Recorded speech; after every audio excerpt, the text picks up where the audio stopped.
We've just taken the second beacon. This is one of the longest missions in all of Halo Infinite. These 4 beacons, just because they're so... It's like a whole... It's probably a third of the map, the entire map that you are right here, if not more. In fact, we've already completed, like, all of this. It might be almost half of the map in consideration. 40%?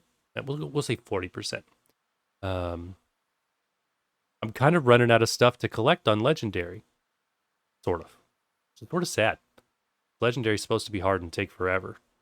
But once you get good at it, honestly, once you get past the first 2 levels on Legendary, and then you can actually start upgrading your stuff with the Spartan cores, then it's night and day difference.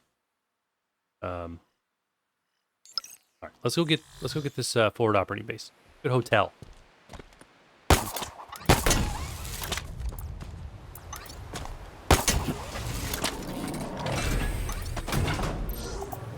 And if I remember right,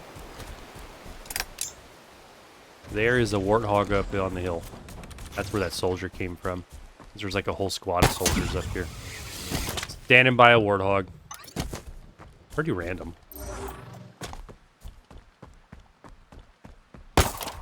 Should be. Then we will get some help.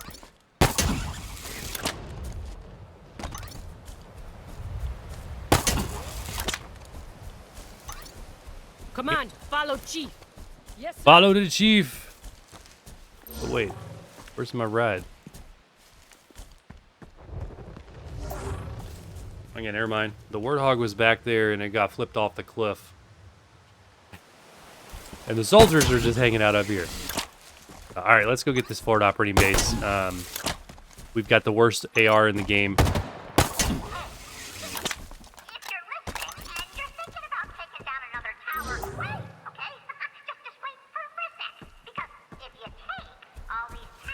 Here's the warthog. There's totally a propaganda tower up here.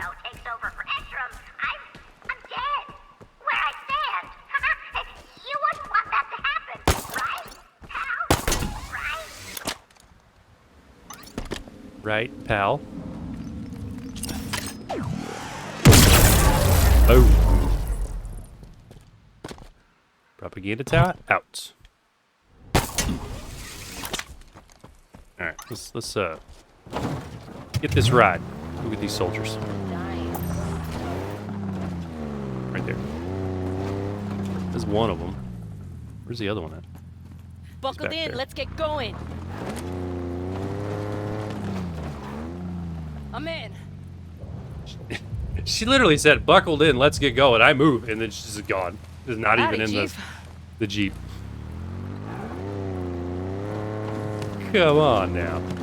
What is going on?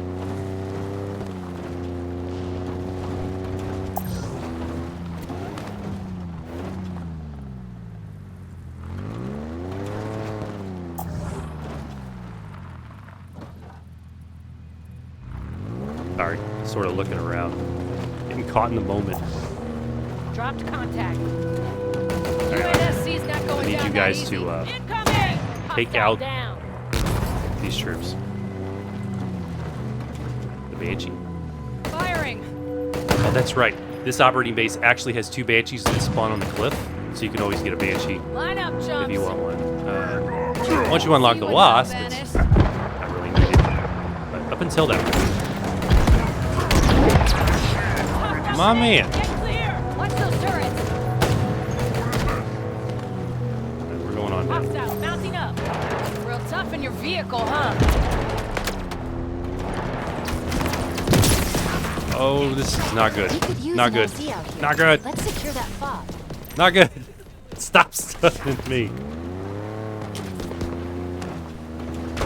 Oh, there's a ghost here too. And a brute with the heat wave. This was a terrible idea. Terrible idea. All right, every man for himself.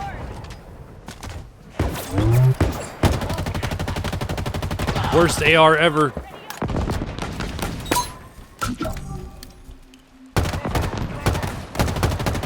Catch the grenade.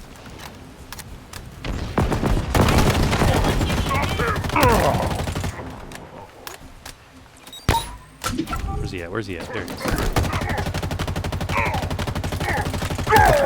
Just like empty in this AR on his head, and not happening. What do we got? What do we got? What do we got? We got one hiding there. That's an elite. This has got to go. Die to that thing. It blows up. There's a ghost here. This'll help. We gotta get rid of this elite brute. Roadkill. Oh, we missed him. We got stuck. We got zapped. Not good. Not good. Not good. Roadkill. Let's take out the little guys. Take out the little guys.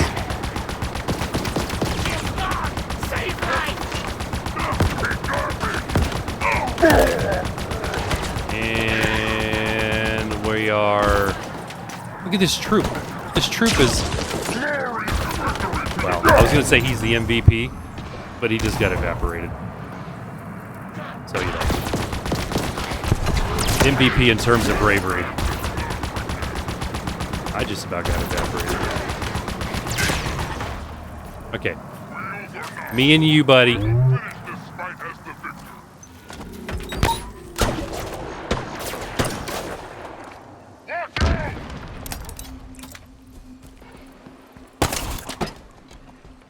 Do me a favor. Hold this. Yeah. I wanted to pick that up. Get to his other side. We'll pin him in. Catch. He just got launched. Question is he gonna survive? Or is he gonna go off the cliff? I think he survived. Yeah, he survived. Okay. Get a weapon here. Get some bullets anyway. We gonna skewer with a few shots. We'll take care of business. Catch. I'm pretty sure that hit him. I got cheated. Catch. Hey, there we go. Banished forces eliminated. Fob hotels ready for liberation. Liberation. I will take it happily. Hotel. There we go. Another fob is ours. This one was built on one of the most active battlegrounds in the first 48 hours of the war. UNSC and Banished records both suggest that it was absolute chaos. It raged all over, but nowhere quite as intensely as the island just north of us, where we got shot down, you might recall. Hey. Still have some beacons left to find before the Forerunner sequence is complete. Which one's next? Ordo Mall. We've got a modified heat wave. And this guy with a modified hammer. Along with his squad. So, as is a custom, how did we miss this? Let's go get that first. I just picked up a new fob on the network. You're doing right? Bring me this. Vehicle drop confirmed.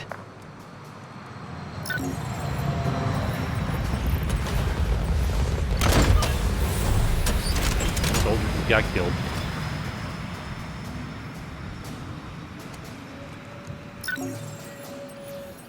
Question is does this thing hold more hit? It only holds 180. Less than the other variant. I wonder if it's stronger. Don't know. Okay, so we just... What are we talking about? We haven't used that in a while. Let's take... Yes. Take the disruptor. Okay. Look at that armory crate we missed.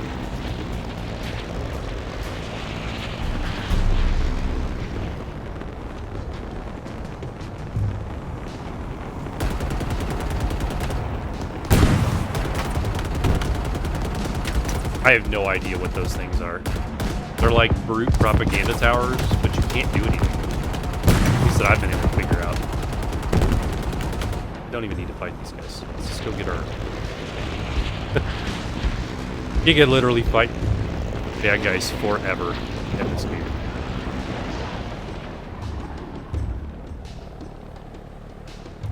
was that?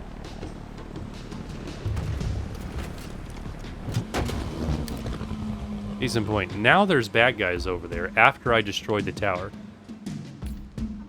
What are you guys guarding? You already left your post. Beacon shooting. Okay. What's next? What are we doing next? Look at this hammer. You know me, we like the hammer. We like to pretend we are Thor.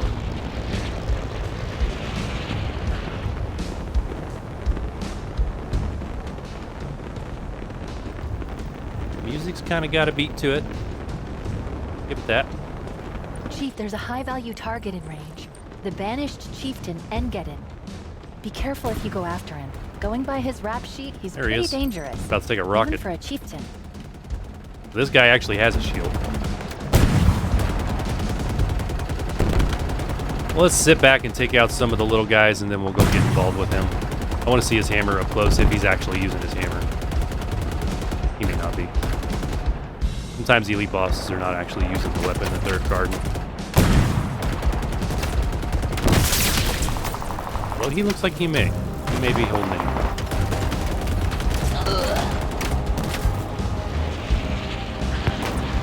Yep, definitely holding it. Sweet. I am getting wrecked right here. This ship's about to blow up. Let's go up here and get a good vantage point. Get to shoot down on them. Abandoned ship. Okay. All right, we got the angle. Let's get some markers. Just a bit out of range, though. Not for them, apparently. Oh, man, with your skewer. I'm gonna have to get a little closer.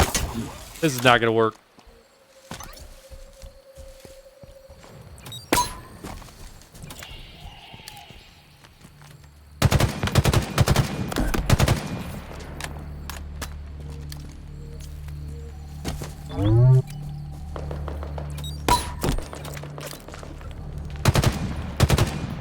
Boy, I can't aim for anything right now.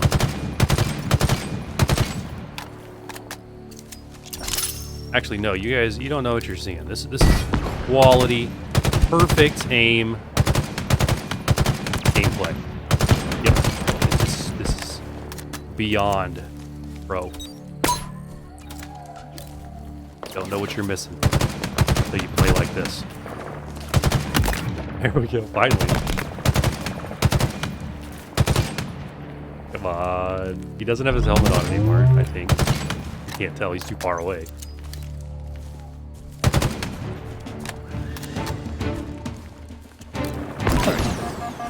Really? Really? You're gonna shoot me like that? Water break.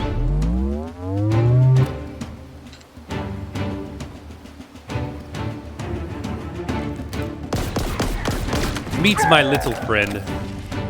The Calcine Disruptor. Literally one of the strongest weapons in the game. Completely underrated. It's so good. You hit him.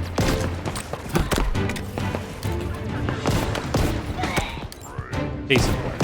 Eyes up, Chief. More of them. Zapped him. And he did. Reinforcements. Are they over there? They're way over there.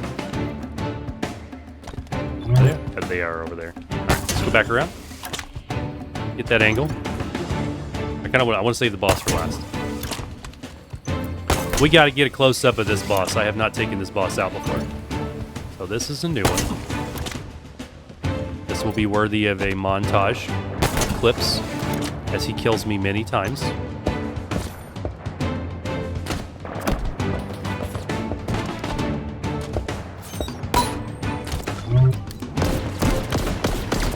Two for one.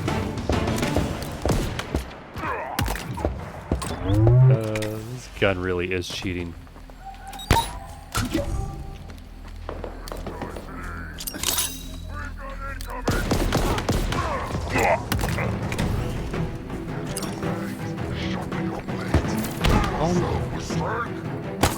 I don't want to fight you yet.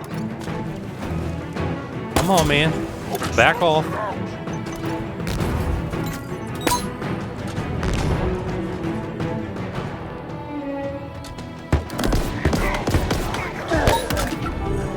Now we're good. That's a wrap on the crew. Now for the target. Okay. So if you were worried about him having a gun, my goodness. Turn around and he's right there. Catch. I'm not going to use this. That'll destroy him. We're gonna test the grappler. Does it stun? No. But if you have the skull active, you can knock him into the stars. That's not really realistic to what you would normally see. Although his shield totally just recharged. He's got you.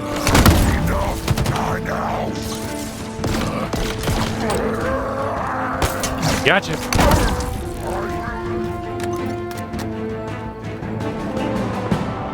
It's hammer versus hammer time. It's you and me. It's you and me. No chance, human. Nope. The war chief will reward me It's for you. this victory. It's you. It's all you. I stand corrected. Hammer versus hammer. Bad idea.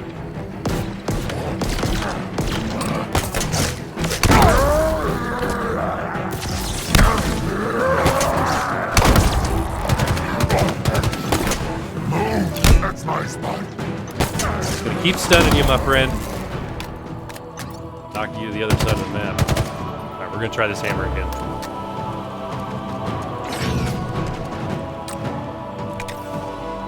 Wow, he completely gets his shield back so fast. And he lost aggro. Any plasmas around here? The rocket launcher.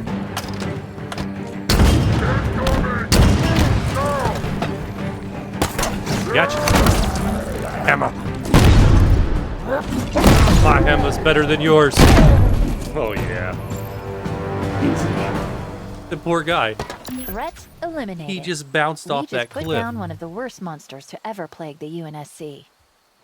The Banished get Rush weaker down with every hammer. HVT we take out. Keep it up, Chief. I love it. We'll need more data to reconstruct the Forerunner sequence. Let's find the remaining beacons. Why did that swing when I switched weapons? Literally, it just swung when I switched weapons. So interesting. Well, we're going to have to test this hammer. Let's rush down hammer. Real question is it stronger than Escherum's hammer? Because that's a pretty awesome hammer. Now, we're going to get this squad right here. But to do that, we are going to need a new ride. We're not walking. Walking takes too long. At your service, Chief. Wasp it up. I'm on it. You'll be riding in style shortly, Chief.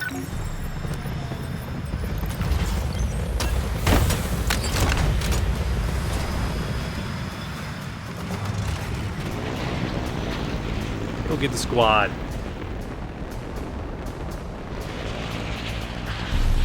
Where are we at?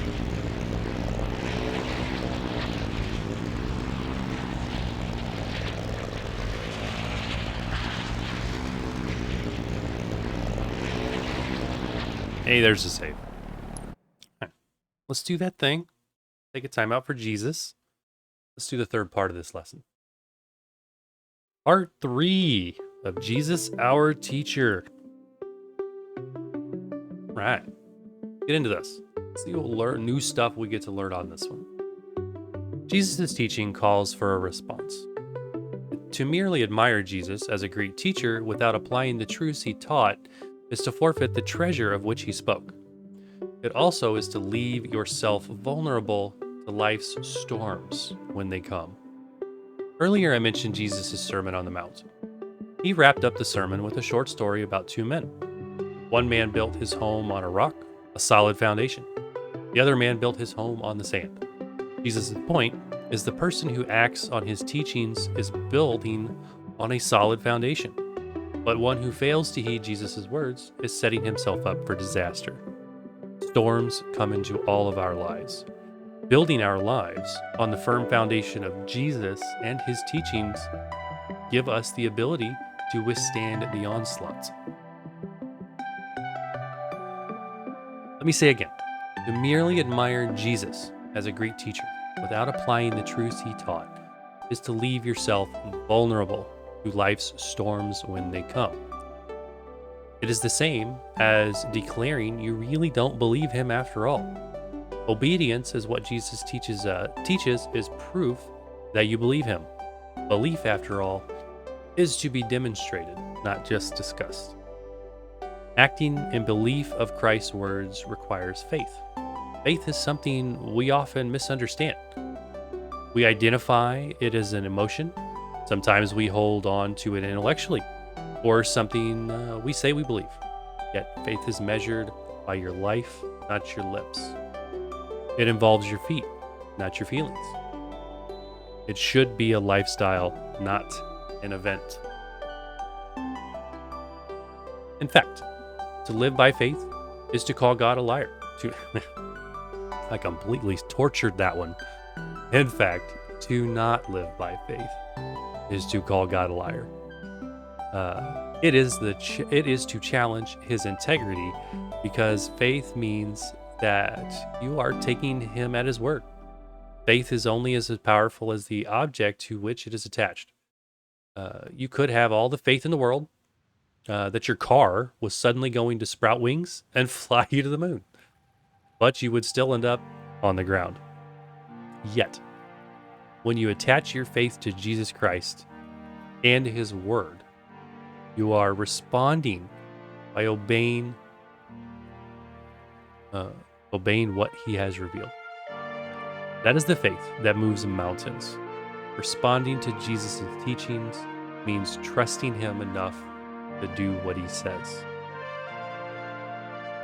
Really, really, really strong and good message. Such a good message. Such a good way to portray that faith in Jesus and what it truly means to take up his word and just to live out your life for him. Let's keep going. Let's get through this one, and then we'll talk about it a little bit. You wouldn't hire a music teacher, computer programmer, or gardener to teach you on how to do a certain skill and then not apply what they had shown you. That would be a waste of time and money. Furthermore, a person who went to college to learn how to be an accountant, for example, but chose not to follow the rules of mathematics and business would not only be considered a fool, but would also be unemployed. Kind of funny. True. Kind of funny. Jesus is the greatest authority on how to live our lives, and he has given us his teachings in his word. To read it, to study it, to discuss it, and yet not apply it makes no sense at all. It makes about as much sense as building your house on top of sand. Listen to Jesus' teachings and respond with him in truthful obedience. All right, so let's see, then we got how to apply in your life. So let's talk a little bit about that. Really, really good message. Just a good message all around about how to apply Jesus' teachings and what it means. I like the analogies there. Going to college, learning all the stuff you learn, take it to the workplace, and then you throw it all out. Yeah, you're probably not going to last very long. Or you could have all the belief in the world that, like they said, your car is going to sprout wings and fly. But this isn't the Jetsons, and cars don't fly yet. That's not true. I think there are a couple of cars that can actually fly now, at least not out there publicly. They're not flying around. But that's getting off the point. The point here is, it's just trusting in Jesus. It's to take his word, to take his teachings, and grow with them. And really the point here, while the author is really sort of hammering this home, I mean, he's just sort of punching it down. That would be a waste of money. That would be a waste of time. And while it is true, we're all different. We're all different. Every person is different. And when you make that choice to follow Jesus, the level at which you follow Jesus is going to be different than everyone else. What you do is going to be different than everyone else.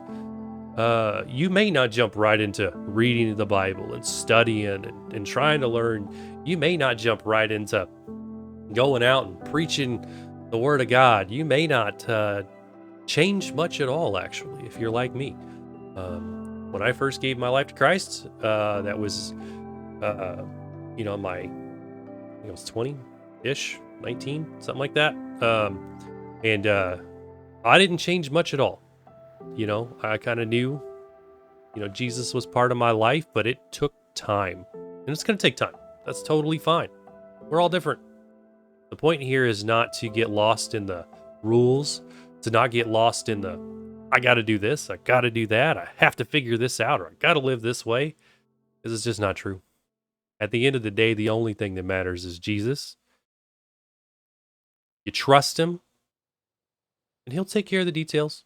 He'll work on you slowly or quickly or whatever. It just depends on what you can handle. He's only going to do what you can handle at the end of the day. You may get tested, for sure. I've been tested many times in my life, gone through a lot of hard times. One thing's for sure, with Jesus in your life, the hard times are still hard, but you have hope. You have that hope in Jesus. You have him always there for you, no matter what. And this goes to a message that I recently did in a recent YouTube video. So if you go watch anything on my YouTube channel, a lot of this is going to sound the same. But Jesus is the perfect hope. You can't find that hope anywhere else in this world. So don't get lost in the rules. Don't get lost in all the church hubbub or the titles or anything. Because at the end of the day, while a lot of it is important, it's only important when you're ready for it. The most important thing right now is Jesus. Okay? And even if you're not ready for Jesus, he's ready for you. So when you are, he'll be there for you. It's okay. You make that decision when you're ready. That's all you can do. There's no right or wrong answer here. It's all up to you. It's all up to all of us, how we live our lives each day. At the end of it, all about Jesus. Okay? It was a really good one. I really enjoyed that plan. 3 parts. Really, really cool. I've not gone through that one before. That's the first time I read there, right here with you guys, kind of live. Super neat. Come back into Halo. Have a little more fun there before I wrap this stream up.